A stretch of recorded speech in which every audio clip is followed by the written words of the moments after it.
Jawatankuasa.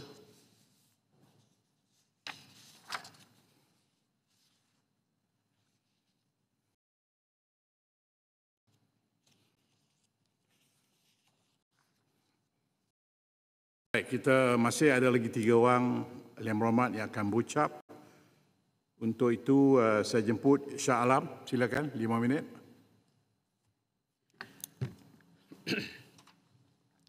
Assalamualaikum warahmatullahi wabarakatuh dan salam sejahtera.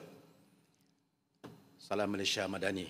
Tan Sri Pengerusi, terima kasih kerana memberi ruang kepada saya untuk turut serta membahaskan Belanjawan 2026 bagi peringkat Jawatankuasa Kementerian Pelaburan, Perdagangan dan Industri MITI. Saya ingin menyinggung belanja mengurus butiran 030000, iaitu pengukuhan perdagangan antarabangsa khusus terkait Agreement of Reciprocal Trade antara Malaysia dan Amerika Syarikat, iaitu ataupun dikenali dengan ART. Walaupun kerajaan telah menjelaskan beberapa kali di pelbagai platform termasuk dalam Dewan Yang Mulia ini, umum telah mengetahui pelbagai tafsiran dan kebimbangan berkaitan dengan isu perjanjian ini. Soalan saya ialah, adakah kerajaan bercadang untuk mengaktifkan atau memanfaatkan perkara 7.2 artikel 7.2, iaitu klausa yang membenarkan semakan semula atau pindaan beberapa ataupun pindaan bersama dalam tempoh 60 hari yang dibenarkan untuk menambah baik mana-mana peruntukan perjanjian ini agar ia benar-benar memelihara kepentingan nasional. Jika ada, apakah perkara-perkara yang telah ataupun ditambah baik itu? Kita memang menyokong perdagangan terbuka, namun ia mestilah adil, benar-benar ada timbal balik, melindungi data, termasuk teknologi sensitif serta kedaulatan negara. Saya percaya memperbaiki mana-mana terma dalam perjanjian dua hal ini tidak akan sekali-kali mengurangkan ruang kerjasama Malaysia dan Amerika Syarikat dalam membangunkan industri strategik kedua-dua belah pihak. Tan Sri Pengerusi, saya beralih kepada belanja pembangunan butiran 06000, iaitu Pelan Induk Perindustrian Baharu NIMP 2030, yang secara tidak langsung turut menyentuh isu-isu berkaitan dengan pelaburan. Data rasmi MIDA menunjukkan bahawa prestasi pelaburan negara dalam era kerajaan Madani ini adalah kukuh dan konsisten. Pada tahun 2024, rekod tertinggi telah menyebutkan bahawa RM378.5 bilion pelaburan telah diluluskan, peningkatan hampir 15% tahun ke tahun. Daripada jumlah ini, pelaburan domestik menyumbang RM208 bilion, manakala pelaburan asing menyumbang RM170 bilion. Sektor perkhidmatan mendominasi dengan RM252 bilion, manakala perkilangan mencatat RM120 bilion. Separuh pertama tahun 2025 merekodkan RM190.3 bilion pelaburan diluluskan, pertumbuhan hampir 19% berbanding dengan tahun sebelumnya. Angka-angka ini sangat positif dan wajar kita akui usaha yang dilakukan oleh MITI serta agensi seperti MIDA dan Invest Malaysia. Namun saya ingin mendapatkan kepastian mengenai kadar realisasi pelaburan ini.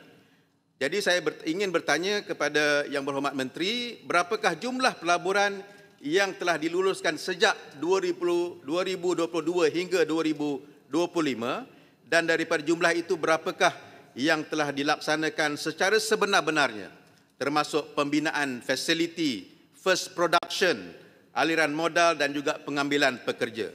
Di peringkat rakyat, yang penting sudah tentulah bukan hanya sekadar angka yang diluluskan, tetapi pelaburan yang benar-benar dapat direalisasikan. Justru saya mencadangkan MITI memperkenalkan laporan realisasi pelaburan nasional yang diterbitkan secara berkala agar Dewan dan rakyat dapat memantau impaknya secara telus. Tan Sri Pengerusi, dengan peralihan global ke arah ekonomi berteknologi tinggi Malaysia tidak boleh hanya bergantung kepada insentif pelaburan semata-mata.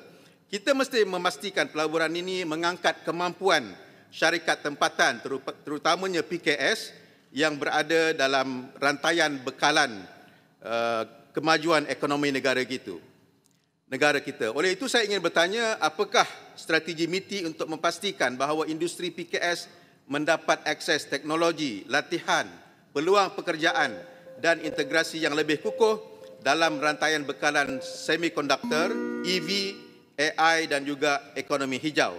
Kita tidak mahu institusi di mana pelaburan benar hanya mewujudkan industri enklave tetapi tidak menyebar limpahan nilai kepada pemain tempatan. Dan Sri Pengerusi, Shah Alam suatu ketika dahulu adalah sangat terkenal sebagai kawasan industri pembuatan.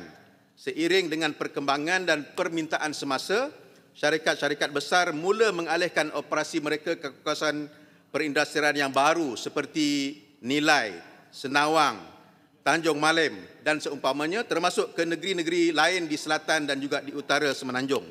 Sekarang ini Shah Alam melalui transformasi perindustrian pembuatan kepada penyediaan hub logistik kerana jaringan pengangkutan yang baik dan tersedia dan hampir dengan pelabuhan Kelang.